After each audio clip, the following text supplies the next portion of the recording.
Boa noite a vocês. Sejam muito bem-vindos a mais um domingo de aula, domingo de Páscoa. Gostaria de desejar para vocês, meus colegas médicos, para a família de vocês, uma Páscoa com muito significado. Jesus hoje ressuscitou nesse tempo de muita força, muita fé, muita saúde.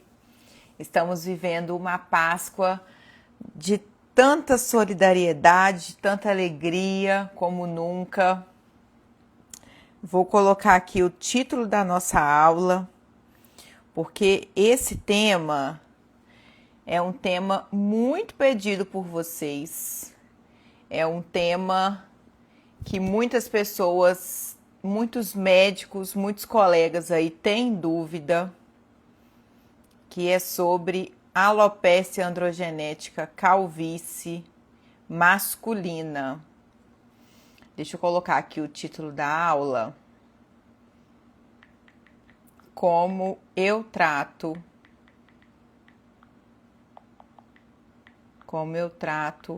alopecia androgenética masculina. Envie aí para o seu amigo médico, sua amiga médica, que é tricologista, que recebe esse perfil de paciente. Melhor aqui a visualização para vocês. Vamos então iniciar a nossa aula. Vou deixar essa aula gravando aqui também na minha, aqui nessa, no outro celular que eu uso. Então vamos lá. Vou tentar ficar bem na direção aqui para vocês. Então, a alopecia androgenética masculina é uma das alopécias que a gente mais atende no consultório. Então, o público masculino sofre com calvície a partir da adolescência, sendo que 50% aos 50 anos dos homens terão calvície e aos 80 anos, 80% terão calvície. É um dado da Sociedade Brasileira de Dermatologia. E sendo que 80% irão se manifestar após os 30 anos de idade, mas pode aparecer calvície a partir aí da adolescência por conta da presença do DHT, que é um hormônio derivado da testosterona. Então, hoje nós vamos conversar como eu trato a alopecia androgenética masculina. Antes da gente tratar a alopecia androgenética masculina, a gente precisa diagnosticar e a gente precisa classificar essa alopecia. Então, o primeiro ponto é nós termos certeza que estamos diante de uma alopecia inicialmente não cicatricial, mas que com a evolução é substituído por cicatriz.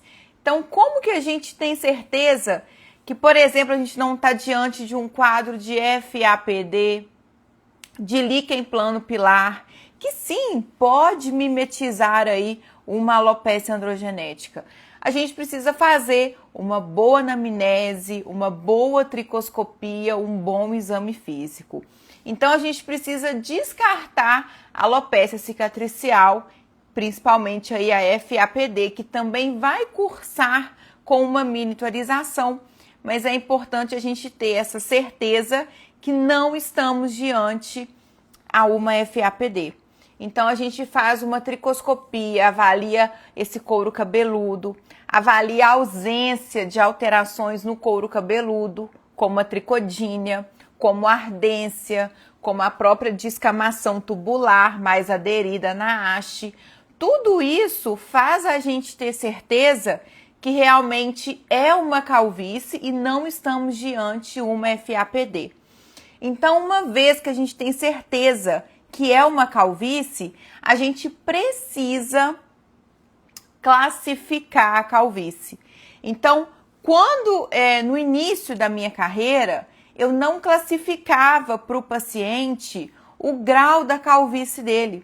Eu não colocava para ele grau 3, grau 5, num total de 7.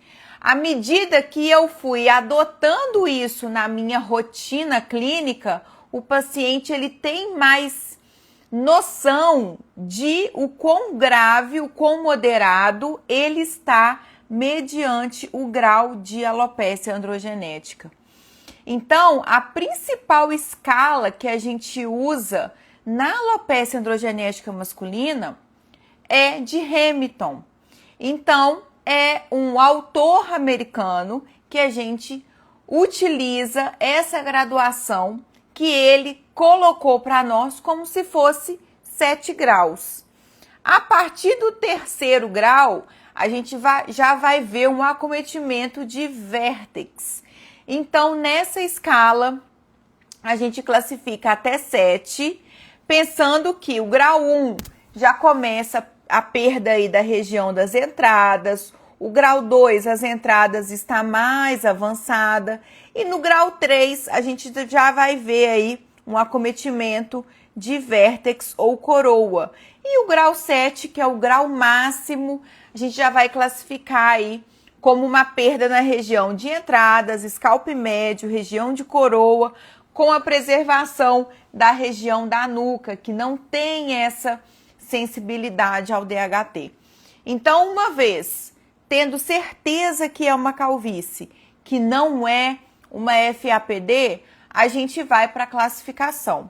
E essa classificação a gente utiliza a graduação de Norwood Hamilton, que é de 1 a 7. A partir desse momento, nós estamos com o nosso paciente em sala, a gente está em consulta com esse paciente e eu preciso explicar para ele a importância do tratamento. Então, como eu trato uma alopecia androgenética é o que já estava lidado na literatura, principalmente na literatura internacional, que a gente tem mais estudo de alopecia androgenética. Então, a gente precisa entrar com um bloqueador do DHT, um antiandrogênico, e nós precisamos entrar com um medicamento que avança aí a fase anágena, que engrossa o fio que está sofrendo miniaturização.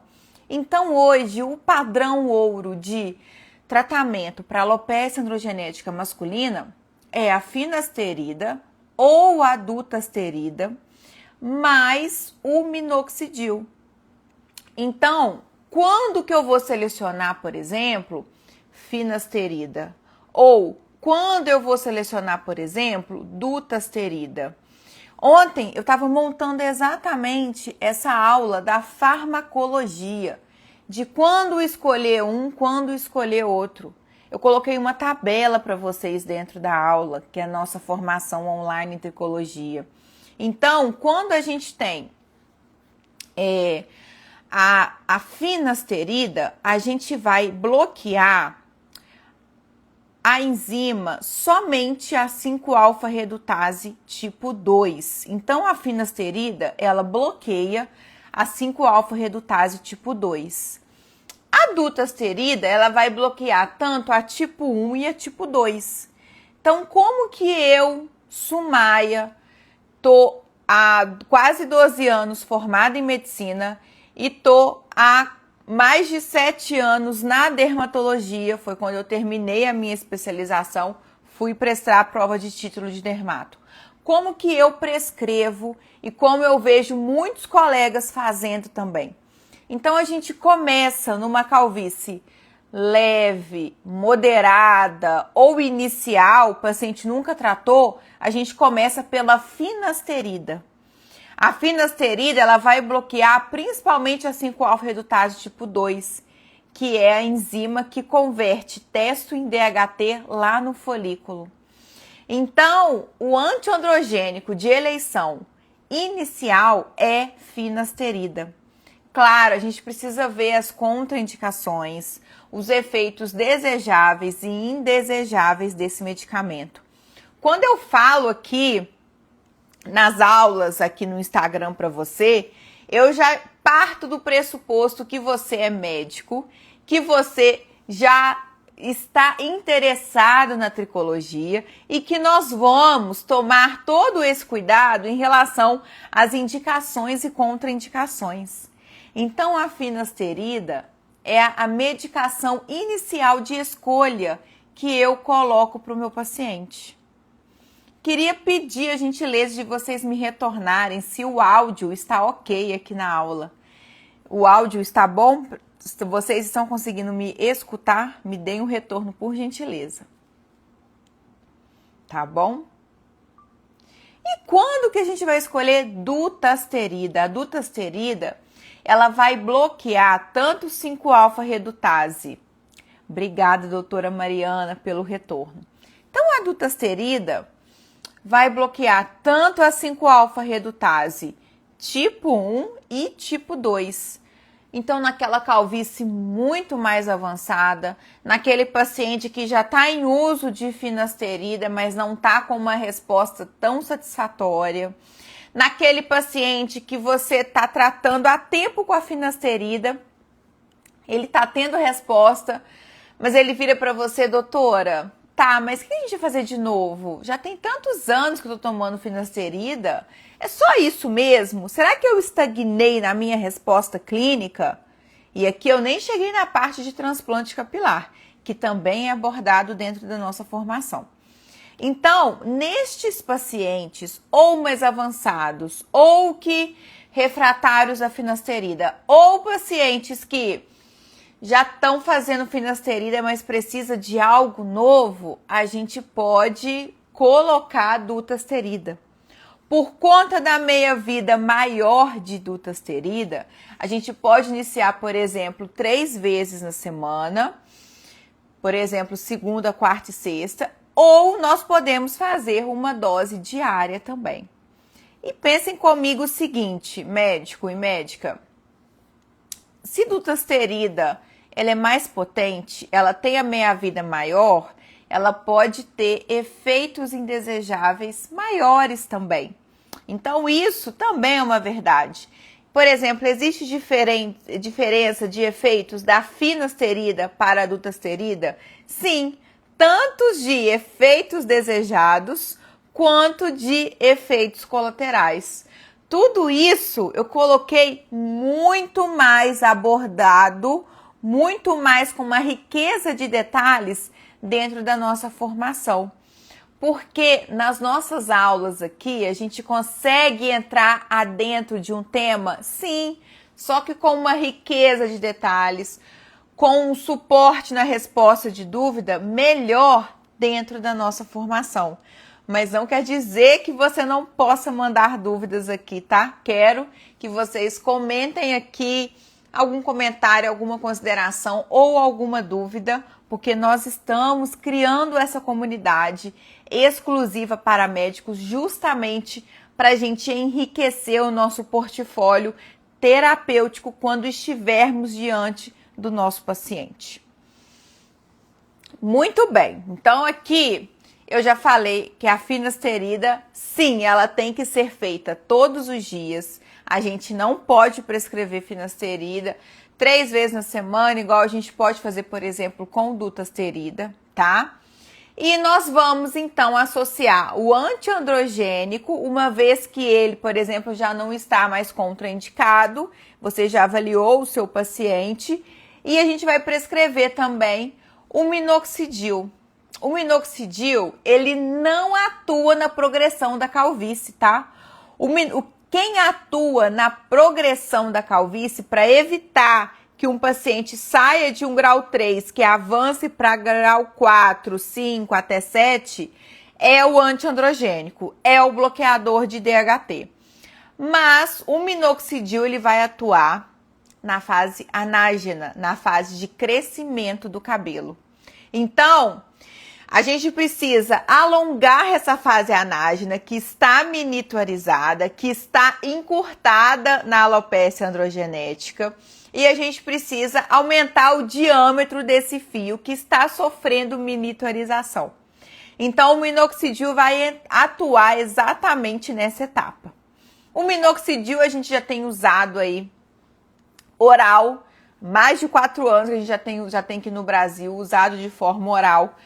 No público masculino, é claro que isso é muito individualizado, mas a gente pode entrar aí com 1 miligrama, 2 miligramas, podendo atingir até 5 miligramas no público masculino, uma dose diária, sendo que é mais vantajoso, devido à meia-vida da medicação, a gente fazer na posologia de 12 em 12 horas, sempre depois de uma alimentação, nunca em jejum e de preferência todo dia no mesmo horário. Então, devido à meia-vida curta do minoxidil oral, é indicado fazer de 12 em 12 horas. Então, por exemplo, meu paciente está tomando 4 miligramas. Ao invés de você prescrever 4 miligramas de 24 em 24 horas, é mais vantajoso você prescrever 2 miligramas de 12 em 12 horas.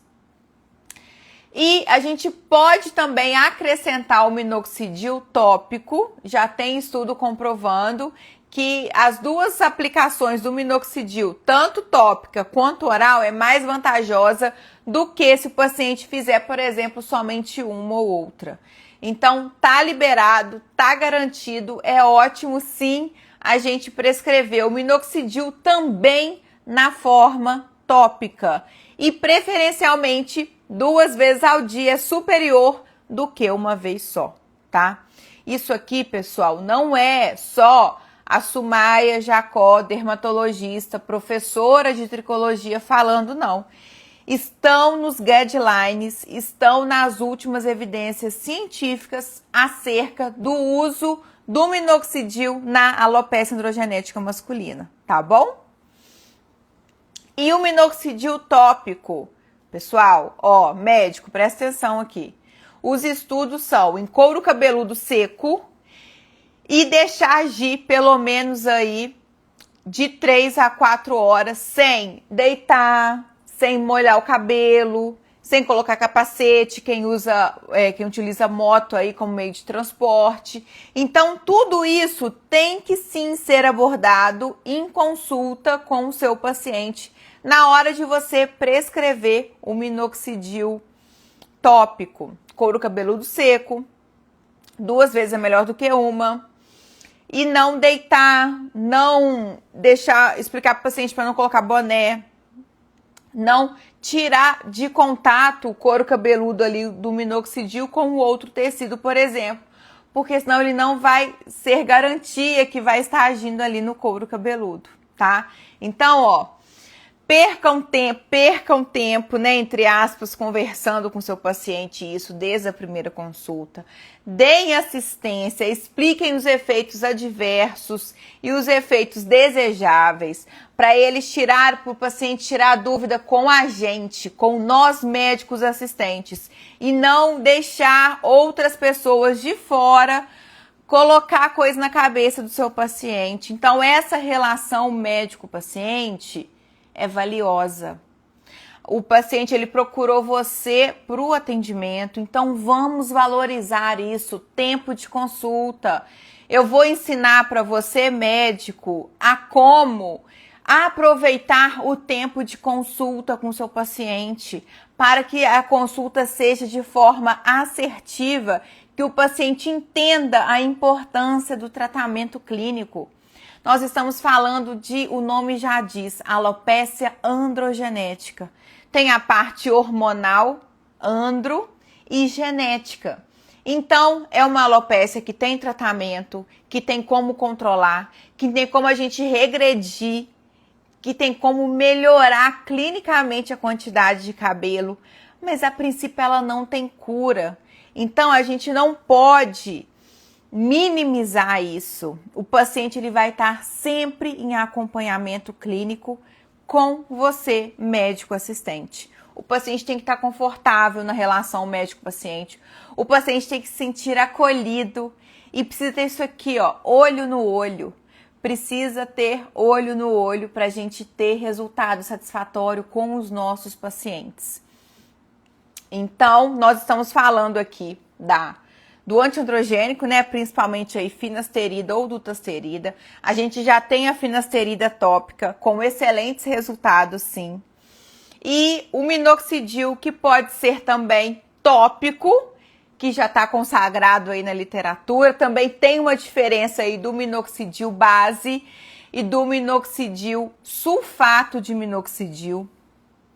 E a gente sabe que o sulfato de minoxidil é a forma ativa do minoxidil, não precisa ser transformado na forma ativa quando aplicado no couro cabeludo, diferente do minoxidil base. E a gente tem também o minoxidil oral, que já está consagrado aqui no Brasil há anos já. Só existe manipulado, a farmácia tem que ter uma licença de manipulação de baixo índice terapêutico. Então não vai ser qualquer lugar que a gente vai conseguir manipular esse minoxidil, a gente precisa orientar isso para o paciente. Infelizmente nós não temos industrializado o minoxidil oral, mas nós temos excelentes farmácias de manipulação que ajudam a gente nessa prescrição do minoxidil oral. Hoje eu coloquei mais cedo sobre o shedding do minoxidil, então orientar isso para o paciente. A gente precisa lembrar que o minoxidil vai acelerar o crescimento do cabelo e pode acelerar a fase de queda também, no início do tratamento. Efeito shedding do minoxidil acontece em menos de 10% dos pacientes, ou seja, mostra que ele está fazendo efeito. Então, o paciente ele não pode assustar com isso, já tem que estar orientado verbalmente por você, médico assistente, tem que estar por escrito. O paciente ele sai do meu consultório com a cartinha de exame, com a prescrição e com as orientações do shedding do minoxidil. Tem que estar por escrito, porque durante consulta a gente conversa de muita coisa. O paciente ele, às vezes não vai lembrar de um detalhe e às vezes é um detalhe que vai custar a forma que ele está mantendo esse tratamento ou não, tá? Então o shedding do minoxidil é uma realidade, não é a maioria dos pacientes, mas acontece que vai acelerar tanto a fase anágena quanto a fase telógena. Isso mostra que a medicação está fazendo efeito. Essa queda de cabelo exagerada pode aparecer nas primeiras semanas, mas já é controlada em seguida.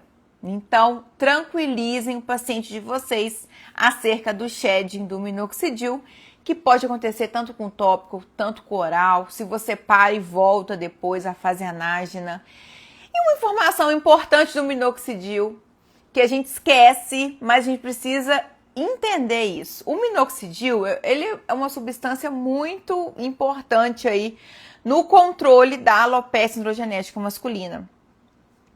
Então, a gente está usando o minoxidil, vamos supor, estou usando o minoxidil, beleza.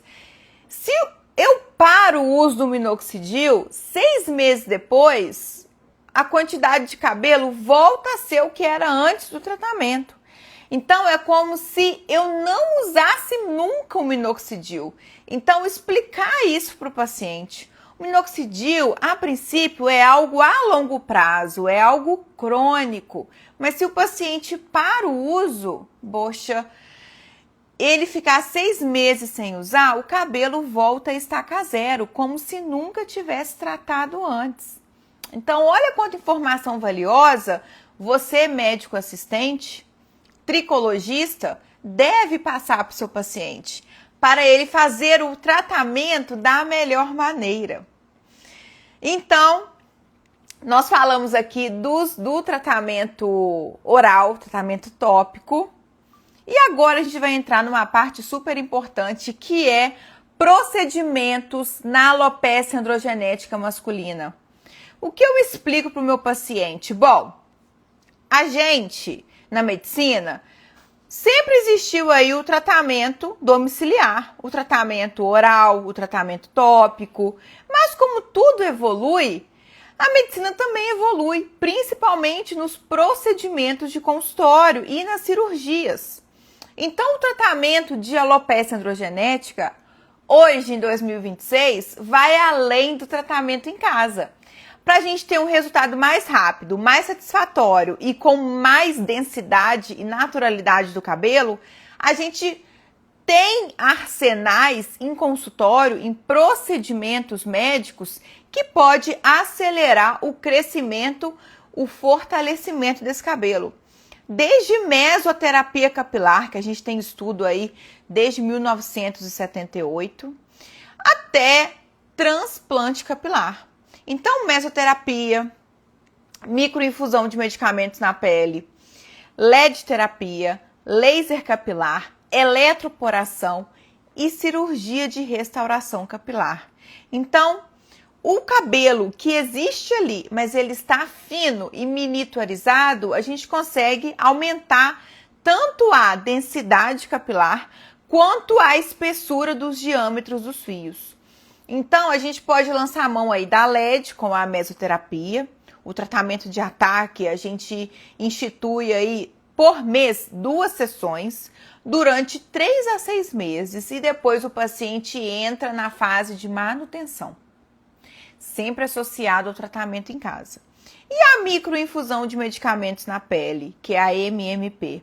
A gente também associa a LED, o tratamento na fase inicial de ataque, a gente institui uma sessão mensal ou de 3 em 3 ou 4 em 4 semanas, de 3 a 6 sessões, podendo estender. Depois, o paciente entra na fase de manutenção, que vai cursar com MMPs, uma sessão a cada 2 ou 3 meses, sempre associada à LED terapia e sempre associada ao tratamento em casa. Agora, aquele paciente, por exemplo, que já fez meso, já fez MMP, doutora Sumar, eu preciso de algo diferente, vamos estimular o cabelo de forma diferente, a gente pode lançar a mão, por exemplo, da eletroporação, através, por exemplo, da Mesojet Gun, ou laser capilar. E também microagulhamento, seja ele convencional, que é o IPCA, ou o robótico, associando aí com drug delivery, que a gente vai colocar nas mesclas, desde mesoterapia até esse último que eu falei, o IPCA, a gente pode colocar o minoxidil, a dutasterida, principalmente esses dois. Podemos colocar também fator de crescimento, pool de vitaminas, silício orgânico, o pessoal até pode, mas não tem tanto respaldo igual principalmente aí dutasterida.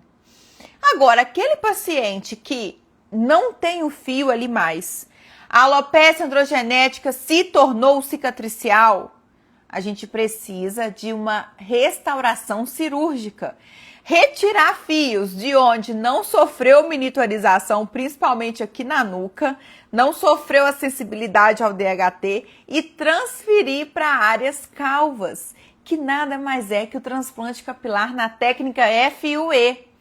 Então, a indicação de transplante ou não vai partir do pressuposto se existe já uma cicatriz ou não. Então, a gente consegue entender dessa forma que o paciente com calvície, ele sempre vai se beneficiar com algum procedimento em consultório. Esse procedimento em consultório tem que ser orientado, ministrado por um médico assistente, associado a uma terapia em casa. E quando existe cicatriz, a gente associa ao transplante capilar. Então, por isso que eu falo que a calvície, tudo bem que ela é genética, que ela é hormonal, mas ela tem controle, tem tratamento, tem como a gente regredir, tem como a gente transformar vidas. Mas é um paciente que vai ser sempre nosso a partir do momento que ele precisa da consulta, das orientações para casa, ele precisa tirar dúvida acerca da miligrama do medicamento, quando que ele vai precisar repor aquela vitamina ou não, quando que ele vai precisar refazer os exames ou não. E quando vai estar indicado algum procedimento em consultório ou não.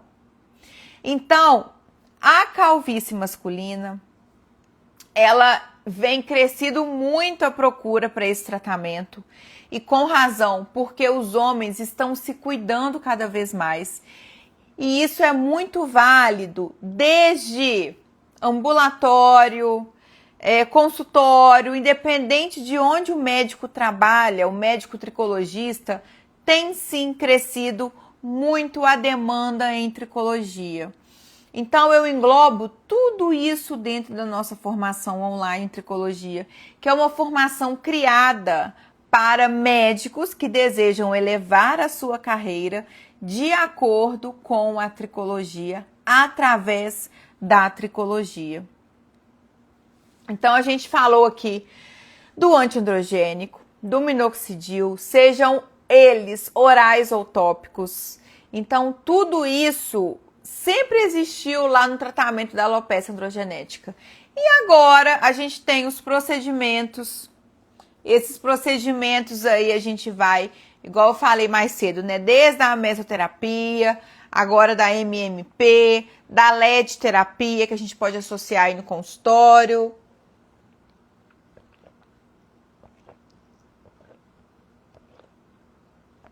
E se vocês têm alguma dúvida, podem me falar aqui. A gente costuma fazer essas aulas todo domingo à noite, às 20 horas, com temas de tricologia, tricologia moderna. A nova era da tricologia requer o quê? Raciocínio clínico. Então a gente não pode ficar em dúvida.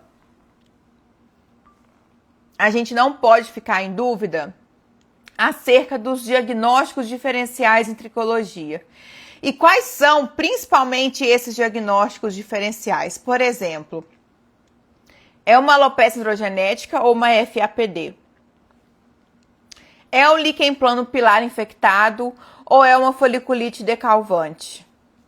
Eu estou diante aqui de um lúpus discoide ou estou diante aqui de uma alopecia areata? Então, na tricologia, a nova era dela é exatamente esse raciocínio clínico que a gente não pode deixar de executar, principalmente desde a primeira consulta com esse paciente. Então, se um paciente, por exemplo, de uma calvície masculina, não está respondendo como você, médico, gostaria, a gente precisa, às vezes, parar, rever esse diagnóstico, rever essa terapia para melhor ajuste. Quantas vezes eu precisei dar 2 passos atrás para conseguir dar um passo para frente? Então, essa revisão de diagnóstico, repensar a necessidade de uma biópsia é fundamental para que o seu paciente tenha melhores resultados. Então, se você deseja levar a sua carreira através da tricologia, você médico generalista, você dermatologista, você médico de qualquer especialidade que já entendeu que o seu paciente também sofre de queda de cabelo, você precisa conhecer a nossa formação online e seguir aqui o nosso Instagram. Gente, muito obrigada pela atenção de vocês. Igual eu falei, nós estamos aqui todo domingo à noite. Qualquer dúvida, comentário, sugestão, não me deixa de enviar, tanto aqui nos comentários ou através do nosso direct também, ou mensagem de texto. Eu estou aqui para ajudar você, médico, com a tricologia. Boa noite, feliz Páscoa, que Deus abençoe nossa semana, nossas famílias e o nosso trabalho. Um beijo!